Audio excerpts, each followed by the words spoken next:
Assalamualaikum warahmatullahi wabarakatuh. Hello everyone, I'm Salsabila Nintias from Group 8. In this video, I and my team will deliver material about topic based work. For the first time, we will convey the material will be read by Nova Fahriatul Utami. Baik, terima kasih kepada moderator yang telah memberikan saya kesempatan untuk menyampaikan materi mengenai pengertian or definition of topic-based work. Topic-based work is natural English teaching on this topic related to the daily experience of children. Nah, jadi metode pendekatan pengajaran topic-based work ini merupakan suatu pendekatan pengajaran dalam bahasa Inggris yang disajikannya itu secara alami, mengangkat berdasarkan topik-topik yang memang sesuai dengan pengalaman sehari-hari yang dialami oleh anak-anak. Contohnya, pada hari itu kita sedang mengerjakan apa, lalu di sekitar kita itu ada apa saja. Nah, hal-hal tersebutlah yang akan kita ajarkan dalam metode topic based work ini. Selama hal tersebut itu bisa kita gunakan untuk mengajarkan bahasa Inggris. Baik, untuk poin kedua yaitu why do topic based work? Kenapa harus topic based work? Padahal memang banyak metode-metode lain yang serupa dengan topic based work ini. Tapi ada memang beberapa alasan yang memberikan alasan kenapa topic based work ini menjadi rekomendasi gitu dalam metode pengajaran bahasa Inggris. Untuk alasan yang pertama yaitu it is easier to relate the lesson to the experience and interest of your pupils. Nah, metode itu lebih mudah dalam menghubungkan antara pelajaran dan pengalaman minat siswa. The second, working on topics can help the learning process. Jadi metode itu bisa membantu proses pembelajaran. The third, topic-based teaching allows you to rearrange your material to suit what is happening generally at the time of teaching. Metode ini tuh memungkinkan Anda sebagai pengajar untuk mengatur ulang materi-materi yang akan disampaikan sehingga sesuai dengan apa yang terjadi secara umum saat proses kegiatan belajar mengajar berlangsung. For the last science, the emphasis in topic-based work is on content. The work in the classroom naturally includes all the language skills as well created and free activities. Nah, adapun alasan topic based work menjadi rekomendasi itu karena penekanan dalam pekerjaan berbasis topik adalah konten. Jadi pekerjaan di kelas secara alami mencakup semua keterampilan bahasa serta terpadu dan juga bebas. Mungkin cukup sekian yang dapat saya sampaikan. Saya kembalikan kepada moderator. Okay, Nova, thank you. For the next materi will be read by Adenia Purwanti. Baik, terima kasih kepada moderator yang telah memberikan kesempatan untuk saya melanjutkan menjelaskan materinya. How to sit about it. Bagaimana langkah-langkah untuk menerapkan topik based work. Untuk mengetahui hal itu, maka hal baiknya jika teman-teman menyimak video kami sampai akhir dengan baik. Choosing your topic. Menentukan topik yang kita akan ajarkan.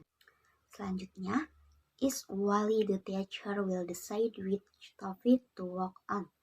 But if the pupil are interested in a particular subject and you think they can do it in English, then try to work it into your timetable. Nah, guru yang baik tentunya akan menentukan topik-topik yang akan diajarkan terlebih dahulu. Gampangannya akan membuat RPP.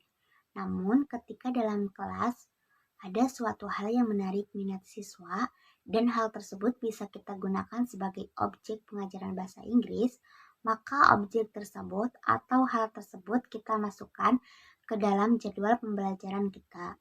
Nah, selanjutnya di sini ada planning time, mengatur waktu.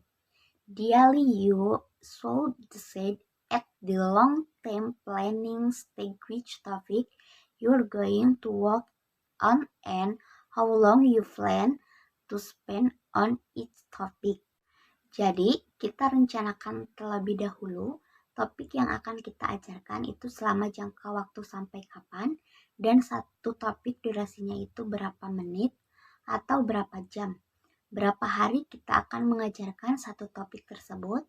Bisa jadi satu topik ini akan kita ajarkan selama beberapa hari ke depan atau bisa selesai dalam satu kali pertemuan tersebut. Selanjutnya, if you have not done topic based teaching before, then it is probably best to start off on a very small scale.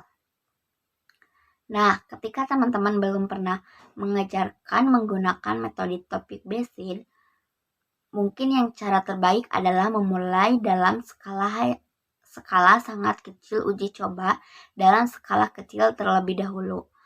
Apabila uji coba tersebut sukses, maka metode ini bisa kita terapkan untuk pembelajaran yang selanjutnya dan selanjutnya. Sampai di sini yang bisa saya sampaikan. Selanjutnya, saya kembalikan lagi kepada moderator. Thank you, Adenia. For the next materi will be read by me, Salsabila Ningtyas. Okay, I will tell about collecting material. We always think we will remember our brilliant idea, but we don't unless we make a note of them. Once you have finished with a topic, make sure that all material you use go back into the relevant file and box, even the material which didn't work well. Untuk artinya, mengumpulkan bahan. Ketika selalu berpikir tentang ide-ide brilian, tetapi kalian tidak akan mengingatnya kecuali kalian mencatatnya. Setelah kalian selesai dengan satu topik, pastikan bahwa satu materi itu kalian gunakan kembali ke dalam file kotak yang relevan. Bahkan, materi yang tidak berfungsi dengan baik akan terlihat. For the next materi, I will tell about function and situation. Once you have your topic and a collection of connected material, work out which situation and function of the language you want to concentrate on. Artinya, fungsi dan situasi. Setelah Anda memiliki topik dan kumpulan materi yang terhubung, cari tahu situasi dan fungsi bahasa mana yang ingin Anda fokuskan. For the last materi will be read by Alda Dwi Feb. Baik, terima kasih kepada moderator yang telah memberikan waktunya kepada saya. Selanjutnya, method and activities.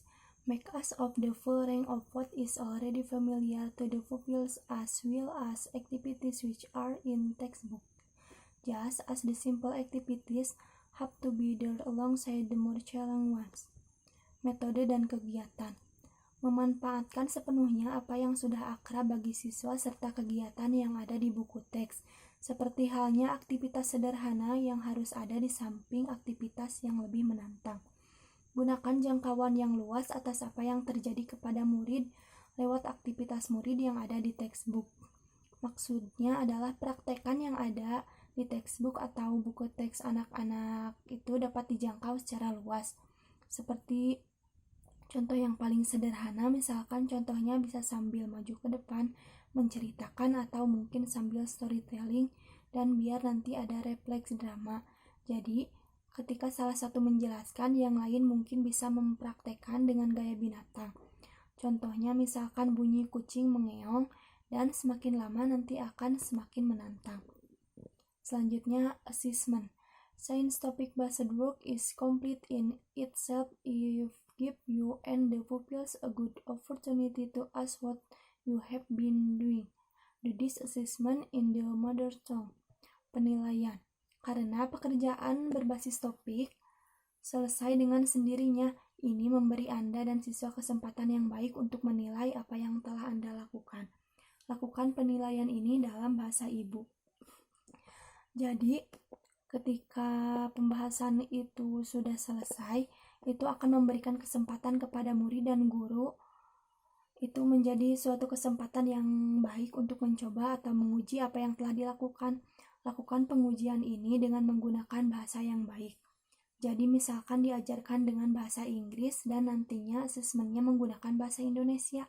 Dan nantinya juga semakin lama akan semakin terbiasa menggunakan bahasa Inggris lagi. Sekian yang dapat saya sampaikan, saya kembalikan lagi kepada moderator. So, that material work-based learning from our group. Sorry if there are wrong pronunciation and wrong words for our team. See you in the next video. Assalamualaikum warahmatullahi wabarakatuh. Bye bye.